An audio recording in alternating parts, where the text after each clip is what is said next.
दोस्तों स्वागत है आपका हमारे इस चैनल पे जिसका नाम है डेली सिविल इंजीनियरिंग। दोस्तों क्या आपको पता है घर का ब्रिक वर्क करते समय हमें क्या क्वांटिटी में ब्रिक सीमेंट और सैंड लगेगी। दोस्तों अक्सर ये देखा जाता है कि ठेकेदार आपको जो भी क्वांटिटी में ये चीज़ें खरीदने के लिए बोलता है आप वो ख़रीद के ले आते हैं।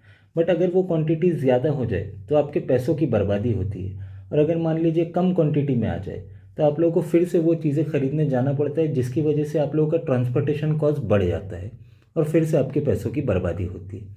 दोस्तों ये जो क्वांटिटीज़ है ब्रिक वर्क करते समय, ब्रिक सीमेंट और सैंड जो हमें क्वांटिटीज़ में लगने वाली है, इनकी क्वांटिटीज़ निकालना बड़ा ही आसान होता है।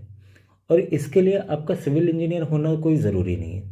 आप लोग खुद अगर ये मल्टीप्लिकेशन, एडिशन, बेसिक मैथमेटिक्स अगर आप लोग जानते हैं तो आप लोग ये क्वांटिटीज़ खुद भी निकाल सकते हैं।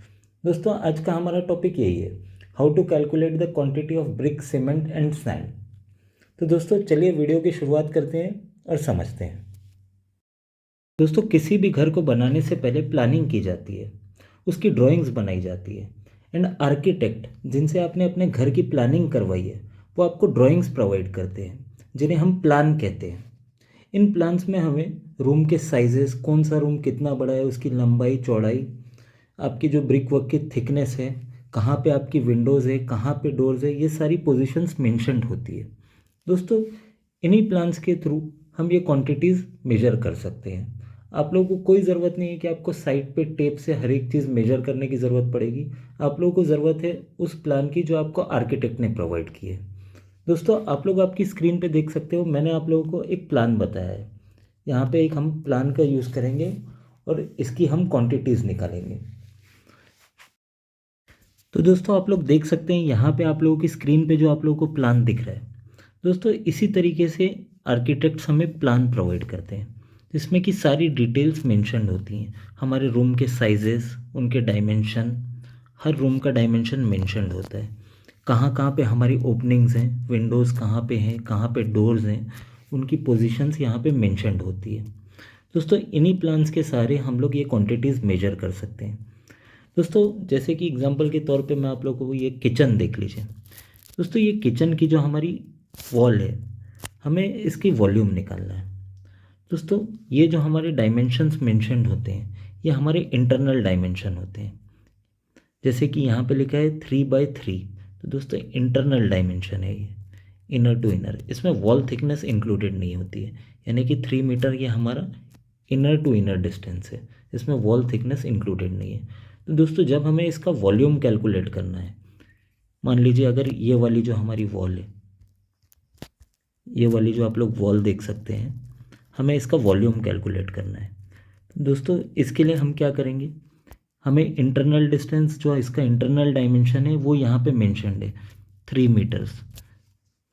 अब दोस्तों हमारी जो एक्सटर्नल वॉल थिकनेस होती है, जो हमारी एक्सटर्नल वॉल थिकनेस होती है वो जनरली हम कंसिडर करते हैं 0.23 मीटर। अगर आप लोग घर बनाते समय आप लोगों ने जो भी वॉल थिकनेस कंसिडर की है एक्सटर्नल, आप लोग वो ले सकते हैं। हम लोगों ने कंसिडर की है 0.23 मीटर्स, तो ये जो हमारा डिस्टेंस है ये है 0.23 मीटर्स। तो 3 + 0.23। अब दोस्तों ये जो हमारी वॉल थिकनेस है ये है इंटरनल वॉल।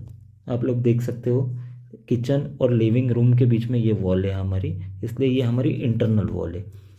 इंटरनल जो हमारे वॉल थिकनेस है वो है 0.115, तो हमने ले लिया है 0.115। इसका एडिशन आ जाता है 3.345 मीटर्स। यानी कि हमारा यहाँ से यहाँ तक का जो डिस्टेंस है वो है 3.345 मीटर्स। 3.345 मीटर्स ये हमें मिल गया। तो उस तरीके से हमने ले लिया 3.345 मीटर्स। अब दोस्तों हमारी जो फ्लोर टू फ्लोर हाइट है वो जनरली होती है 9 फीट। अगर हमें इसे मीटर में कन्वर्ट कर ले तो वो आ जाता है 2.74 मीटर्स। तो दोस्तों 3.345 को हम मल्टीप्लाई कर देंगे 2.74 हमारी जो वॉल की हाइट है उससे।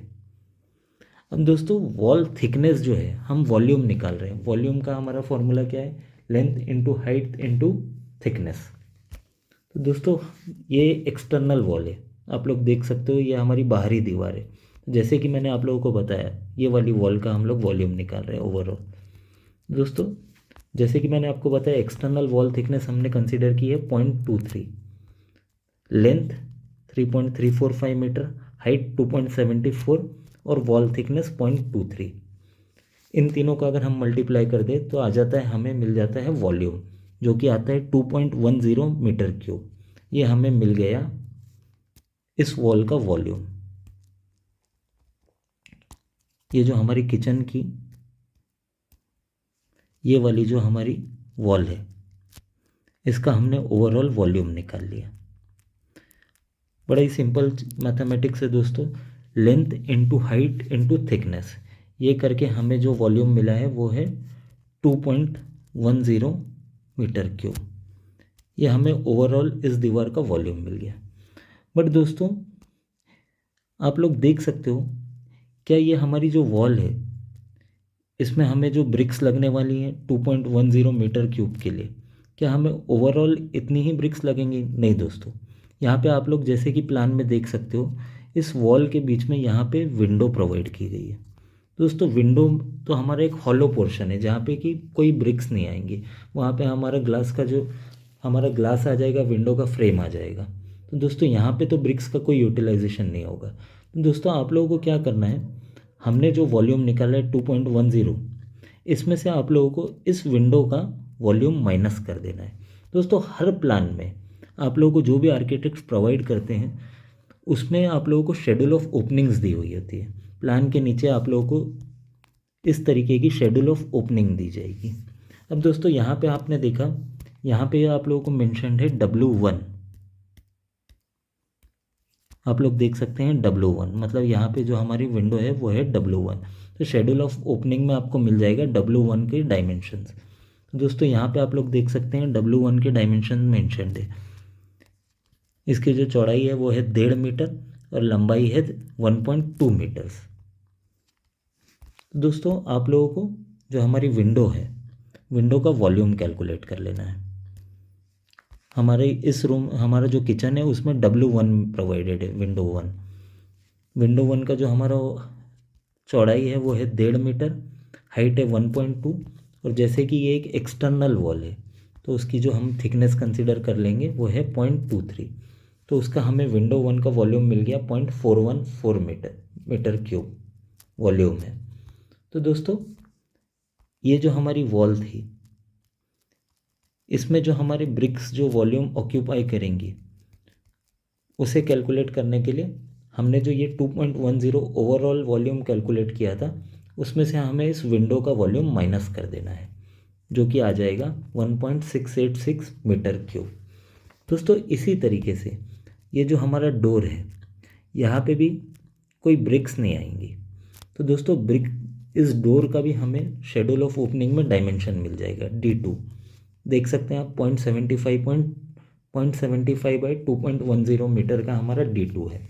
तो आप लोगों को इसको भी इस वॉल्यूम से माइनस कर देना है। 2.10 से आपका W भी माइनस हो जाएगा और डोर के जो आपका वॉल्यूम है वो भी माइनस हो जाएगा। दोस्तों इसी तरीके से आप लोगों को हर वॉल्यूम, जितनी भी हमारी वॉल्स हैं, ये जितनी भी हमारी वॉल्स हैं इसका आप लोग वॉल्यूम निकाल सकते हैं। बस दोस्तों ये ध्यान रखिए कि उसमें से आप लोगों को जो हमारी ओपनिंग्स हैं, डोर्स, विंडोज़, ये जो चीज़ें हैं जो ओपनिंग्स हैं उसको माइनस कर देना है। दोस्तों इस तरीके से आप लोग ओवरऑल वॉल्यूम निकाल लेंगे, जो भी आपकी दीवारें जो आपका वॉल्यूम ऑक्यूपाई कर रही हैं वो मिल जाएंगी। दोस्तों कंसिडर कर लेते हैं कि ये जो हमने जो ये प्लान किया है, हमने इसका वॉल्यूम निकाल रखा था। इसका जो हमारा ओवरऑल वॉल्यूम आता है, इसका जो हमारा ओवरऑल वॉल्यूम आएगा सारी दीवारें मिला के, ये हमारी एक्सटर्नल दीवारें हो गई या हमारी इंटरनल दीवारें, ये सारी दीवारों का हमने ऑलरेडी वॉल्यूम निकाल चुके हैं और हमारा ओवरऑल वॉल्यूम आया है 15.64 मीटर क्यूब। ये हमने कैलकुलेट किया था जिस तरीके से मैंने आपको एक दीवार का निकाल के बताया, किचन की इस वाली दीवार का जो मैंने आपको निकाल के बताया, उसी तरीके से हमने सारी दीवारों का कैलकुलेट किया और हमारा आता है 15.64 मीटर क्यूब। अब दोस्तों अब हम समझेंगे कि इस वॉल्यूम के बाद हमें ब्रिक, सैंड और सीमेंट ये कैसे कैलकुलेट करना है।